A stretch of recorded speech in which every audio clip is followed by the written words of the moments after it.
Unless you've been living in an underground bunker, you know that the Five Nights at Freddy's timeline is broken to an extent where even William Afton can't put it back together. Like, seriously man, every time I come up with a good theory, it's immediately debunked by some random piece of information from one of the original 4 games. In today's video, I'll be taking a more meta approach to the world of Five Nights at Freddy's, and how I think the next FNAF game will fix everything about the timeline.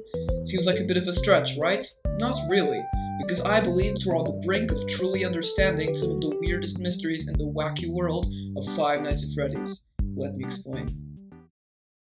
Hey, just before we start the video, go subscribe! I also have a merch store and a Discord server that are linked in the description. Anyway, let's continue.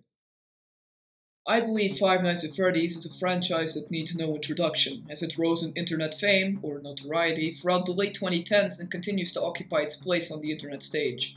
One of the things that made FNAF so appealing in the early days was its lore. Ghastly child murders and chilling cases of possession, just the kind of thing to keep the kids entertained. But as time went by, the story started getting more and more convoluted. Seemingly important ideas would vanish, and the element of horror that was necessary to keep the franchise alive wasn't present to the same capacity. Until one fateful day, on December 16th, 2021, when Five Nights at Freddy's Security Breach came out. The project was buggy, confusing, and overambitious. This was when some FNAF theorists just gave up. A lot of the hype from previous games was wasted and it didn't help the already confusing state of the lore at all. But enough doom and gloom, because last year, 2023, was a renaissance for the franchise. Books, a movie, 2 new games, in the sense that things were starting to click into place. Kind of. It should come as no surprise that the main part of FNAF theorizing, the goal everyone is building up towards, is to create their own ultimate timeline. Making FNAF theories is all about covering episodes, tiny bits of the story that will eventually amount to a bigger result. As part of my ongoing effort to create one of these timelines, I want to take a look at the reason you clicked this video, to find out why the next FNAF game will fix everything, and my predictions for the future of the timeline. So, to start off, let's discuss what the next FNAF game even is. Around 2 months ago, leakers uncovered multiple screenshots and an entire trailer from the next installment in the FNAF universe. Five Nights at Freddy's Into the Pit. I've already talked about the game and the novella it's based on in this video, so go check it out when the video is done. To swiftly summarize it, the game, developed by indie devs Megacat Studios, is an adaptation of the Fazbear Fright story of the same name, where a boy named Oswald ends up being stalked by a demonic version of Spring Bonnie. The game will be a retro adaptation of said novella, with 16-bit graphics and a vibe similar to that of the old-fashioned 8-bit minigames we see in the original 6 FNAF games. So what is it about this game that lets it solve the FNAF lore? After all, it isn't a major installment like Security Breach, and it doesn't look relevant to the story at all. It's just a retelling of a novella that frankly didn't really tell us anything about the game's story. Well friends, there is actually a reason why this game will fix the timeline, and that is because it will help us solve one of the most important early parts of the FNAF franchise, the missing children incident, when 5 kids went missing at Freddy Fazbear's Pizza and went on to haunt the animatronics. How will it do this? Well, you're about to find out.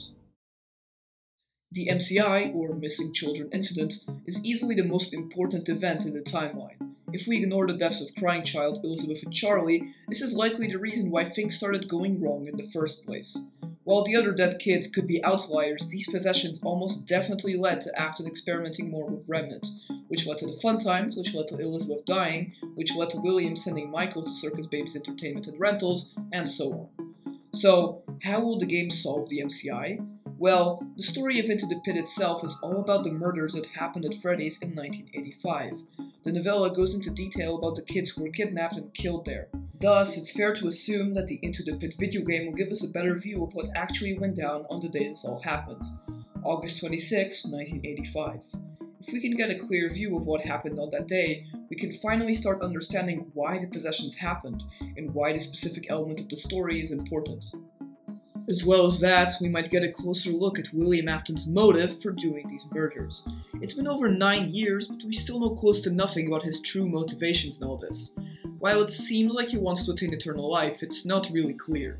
As well as that, we can see a poster for Circus Baby's Pizza World in the trailer, which could tell us more about Afton's Remnant/Agony experiments.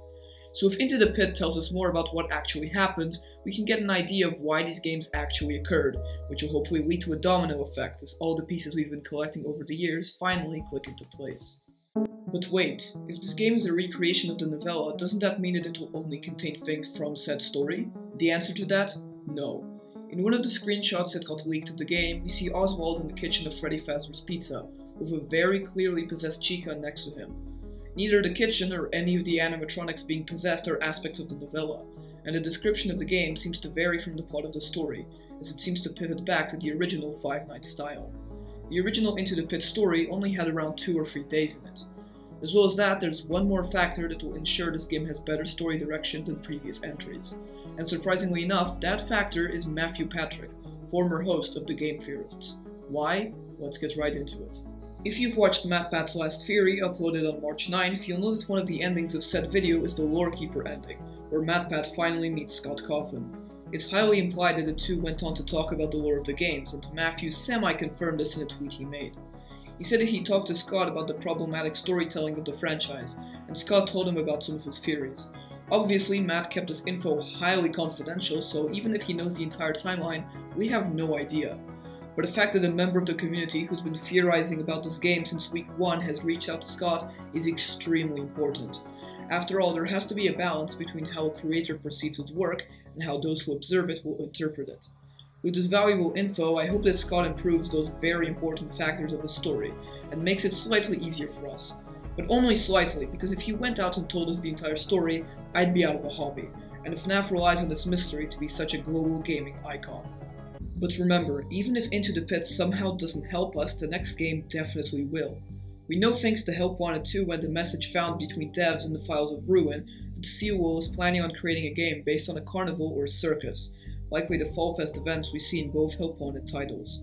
Since Fall Fest happened so early on in the timeline, we're bound to get some form of answers no matter what. So remember, Theorists, don't lose hope for the future of the timeline. Thus, I'm glad that the studios currently in charge of FNAF are backtracking a little bit, and helping us understand what happened in the beginning so we can understand what happened at the end. In conclusion, do I think FNAF's next entry will fix everything? No. I clickbaited you a little bit there. But I'm 99% sure it will give us the answers for some of the biggest questions we still have. Why did the MCI happen? When did Crying Child actually die? Among others. These answers are what will help us put the pieces together and finally solve this thing. So with that, Theorists, remember, it's just a theory. A meta theory. Thanks for watching.